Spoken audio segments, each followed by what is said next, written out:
নমস্কার, অপরাহ্নের সূর্যতে আপনাদের অনেক অনেক স্বাগত। আজ সকাল সকাল আমার ছাদ বাগানে এসে দেখি কামিনী ফুলের গন্ধে একেবারে চারিদিকটা ম ম করছে। সবাই বলে কামিনী ফুল থাকলে নাকি সাপ আসে, তাই না এই গাছটা আমি ভয়ের চোটে 4 তলার ছাদে এসে বসিয়েছি। আর দেখুন, এই সুন্দরীদেরও একটু রোদে রেখেছি। এরা আবার খুব আদুরি, রোদও বেশি সহ্য করতে পারে না, আর বৃষ্টির জল তো একেবারেই না। পুদিনা পাতার গাছগুলো বৃষ্টির জল পেয়ে একদম মরে যাচ্ছিল, তাই তাদেরকেও একটু রোদ লাগাচ্ছি। অপরাহ্নে সূর্য পরিবারের সকল সদস্য বন্ধুদের জন্য জানাই অনেক শুভকামনা। আজ যারা এখনো এই পরিবারের সদস্য হননি তারাও তাড়াতাড়ি সাবস্ক্রাইব করে ফেলুন, কেমন? দেখুন আমার মা কেমন বোনের সাথে ফোনে মনের প্রাণের কথাও বলছে, আবার মোচাও কাটছে। ফুলকপি দিয়ে, ও হ্যাঁ, আমাদের কালকে খেলাম, কালকে কাতলা মাছের ফুলকপি দিয়ে আমরাও খেলাম। পাশ বালিশের ওপরে ফোনটা দেখতে পাচ্ছেন তো আপনারা? এই আমাদের এদিকে বলেছো, আমাদের এদিকে মাছের দোকান খুলেছে। ও জানিস, খবর আজকেই খবরটা পেলাম অবশ্য। আমাদের এই গেটটার পাশে, গেটটার পাশেই আর কি, আমাদের যেখানে সবজি টবজিগুলো বিক্রি হতো ওইখানে একটা মাছের দোকান খুলেছে। হ্যাঁ, আজকে সেখান থেকে, হ্যাঁ মুনি তো নিল, আজকে লইটটা নিল, বেটকিটা নেয়নি বোধহয়, চিংড়ি মাছ নিল আর কি সব নিল। তাই বললো যে আর ভেতরে ঢোকাবার দরকার নেই এখন ওখান থেকে না, তবে ওই যে দেয় সে তো অনেক দিনের পুরনো, ওসব বড় বড় মাছ দেয়, ও অনেক মাছ দেয়। আর না গো, মাছগুলো বেশ টাটকা, একদম চিংড়ি মাছগুলো না মানে জ্যান্ত, মানে সব সুরগুলো মানে ইয়ে হয়ে রয়েছে, দাঁড়িয়ে দাঁড়িয়ে রয়েছে সুরগুলো। এরকম মাছ দেখা যায় না সাধারণত, তাজা মাছ আর কি। মাছ জ্যান্ত দেখা যায় এখন খুব কম। যাকগে, তোমরা গল্প করো আর আমার মায়ের সিনটা, মা কিভাবে তোমার সাথে কথা বলছে সেটা তুমি আমার ব্লগে দেখে নিও। তোমার সাথে কিভাবে, শোনো বলছি, তুমি মার সাথে তো কথা বলছো, মাকে তো দেখতে পাচ্ছ না মা কি সিনটা করছে এখানে, সেই সিনটা তুমি আমার ব্লগে দেখে নিও, ঠিক আছে? মায়ের মোচা ছাড়ানোর পর মোচাটা সেদ্ধ করে নিয়েছি। আজকে না একটু অন্য রকম কিছু বানাবো, সাথে একটু আলুও সেদ্ধ করেছি। তার সাথে নিয়েছি বিস্কুটের গুঁড়ো, অল্প একটু চিনি, নারকেল কুচি, কিশমিশ, বাদাম, আদা বাটা, কাঁচা লঙ্কা বাটা, আর একটু তেজপাতা, শুকনো লঙ্কা আর ভাজা জিরে করে একটু ভাজা মশলার গুঁড়ো করে নিয়েছি, আর হচ্ছে একটু গরম মশলার গুঁড়ো। মোচাটা তুমি কাটলে না, মোচাটা তখন ভাবলাম কি যে মোচার তরকারি করবো নিরামিষ নারকেল ছোলা দিয়ে। হ্যাঁ, তারপরে ভাবলাম না, ওই নারকেল ছোলার তরকারি তো সবসময় চলবে না, রাতে খাওয়া যাবে না। তার থেকে সুলগ্নারা কালকে আসছে, তো ভাবলাম যে মোচা, ও তো আবার সেই, ও তো শরীরে এমনি মিষ্টি মানুষ, তার মধ্যে আবার শরীরের ভেতরে মিষ্টি ঢুকে গেছে, তাই ওকে তো আর সবকিছু খাওয়ানো যাবে না, একটু হাতে গড়া জিনিস খাওয়াই, ভাজাভুজি বা হাতে গড়া, যেটা ওর শরীরের পক্ষে ভালো হবে। সেই জন্য ভাবলাম যে করি, যে মোচার চপ করি। ও বাবা, এটা নিরামিষ আইটেম, আমাদের টিফিনেও হয়ে যাবে, ওর অফিস থেকে ফিরবে। তোমার হাতে মোচার চপ তুমি খেয়েছি সেদিন, বাবা কি ভালো, আমি তোমাকে বললাম আর একদিন করতে। আর তো করা হয়নি, তারপর করা হয়নি। আমি দেখলাম এতটা সুন্দর ফ্রেশ মোচা, এই মোচাটা বলো তো কবে কেনা? ওই যে সেই চাকলায় গেলাম না, ওখানে সবজি তো ভীষণ সস্তা।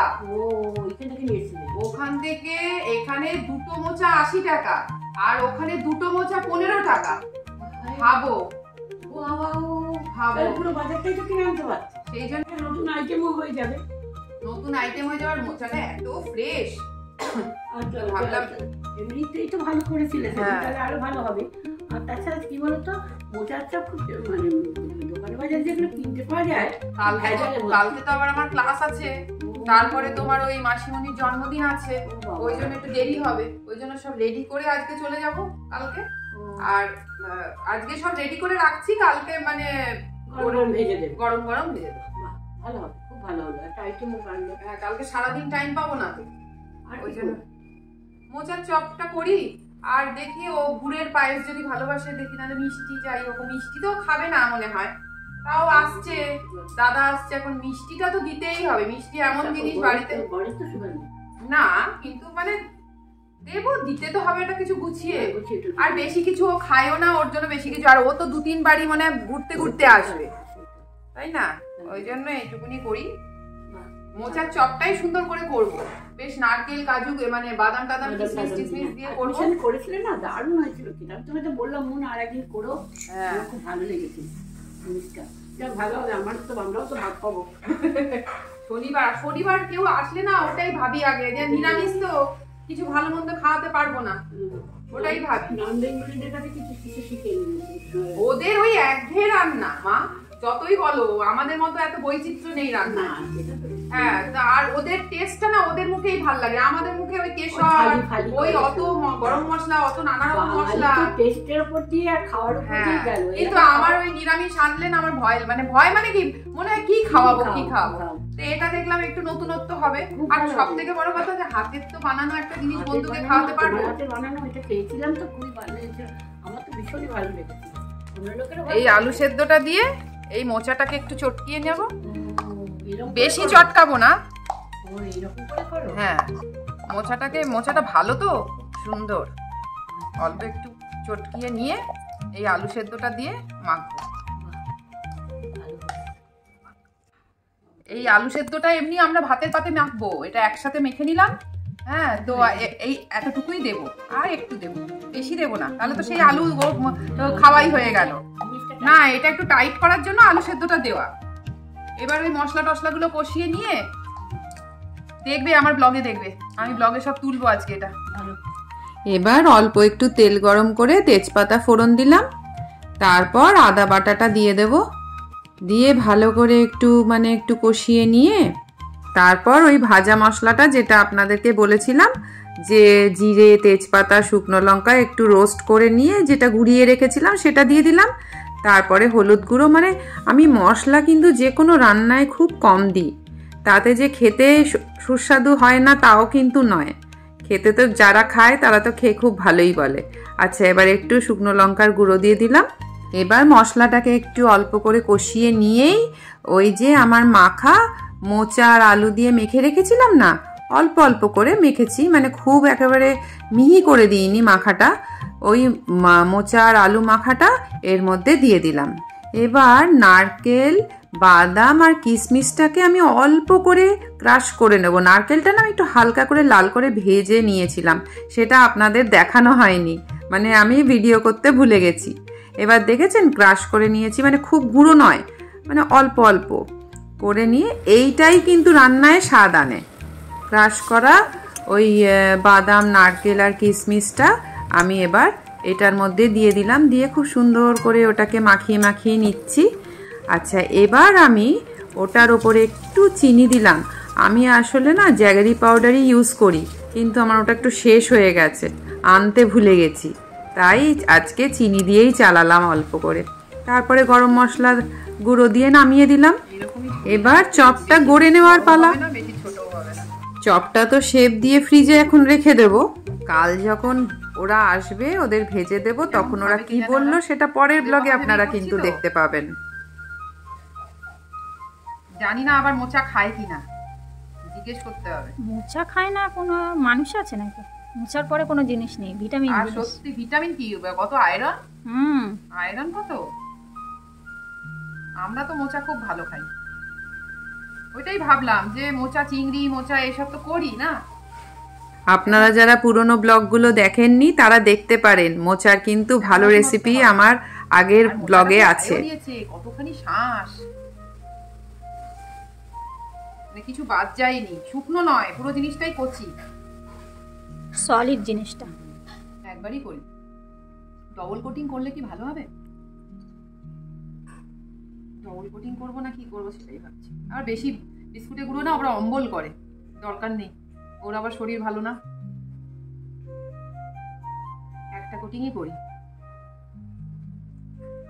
ও হ্যাঁ, আপনাদের কর্নফ্লাওয়ারের কথাটা বলা হয়নি। কর্নফ্লাওয়ারটা একটু জলে গুলে নিয়েছিলাম। মানুষের বানাতে কতক্ষণ না, আর খেতে 5 মিনিটও না। সত্যি আমাদের বাঙালি রান্নায় এত সময় লাগে সব কিছুতে, আর ভ্যারাইটিও বেশি। এই যে সুলগ্না, তোর জন্য বানিয়ে টানিয়ে বসে থাকলাম, একসাথে ভাজা করে খাবো, বুঝেছিস তো? তাড়াতাড়ি চলে আয়, টাটা। সন্ধ্যের পর আমাদের বাড়ির সামনেই একটু জগদ্ধাত্রী ঠাকুর দেখতে গেছিলাম। চন্দননগরে জগদ্ধাত্রী পুজো না আমার দেখার খুব শখ, শুনেছি, আর এখন তো সোশ্যাল মিডিয়ায় দেখছিও যে মায়ের পুজো, প্যান্ডেল, লাইটিং যে কি অপূর্ব অপূর্ব সব। জগদ্ধাত্রী মায়ের মুখ যেন একটু আলাদা সব কিছু থেকে। মা দুর্গার সাথে জগদ্ধাত্রী মায়ের কিন্তু অনেক মানে মুখের ইয়েটাই আলাদা, আদলটাই আলাদা। জগদ্ধাত্রী মায়ের দেবী খুব শান্ত স্নিগ্ধ হয়। অর্কিডের মালা দিয়েছে দেখো। মায়ের মুখের এই শান্ত রূপ যেন সকলের জীবনে শান্তি বর্ষণ করে। মায়ের প্রসাদ ওরা বাড়িতে পাঠিয়ে দিয়েছিল। ভোগ দর্শন করলে তো দুর্ভোগ কাটে, তাই ব্লগের শেষে আপনাদেরকেও ভোগ দর্শন করালাম। সবাই ভালো থাকবেন আর সকলকে ভালো রাখবেন।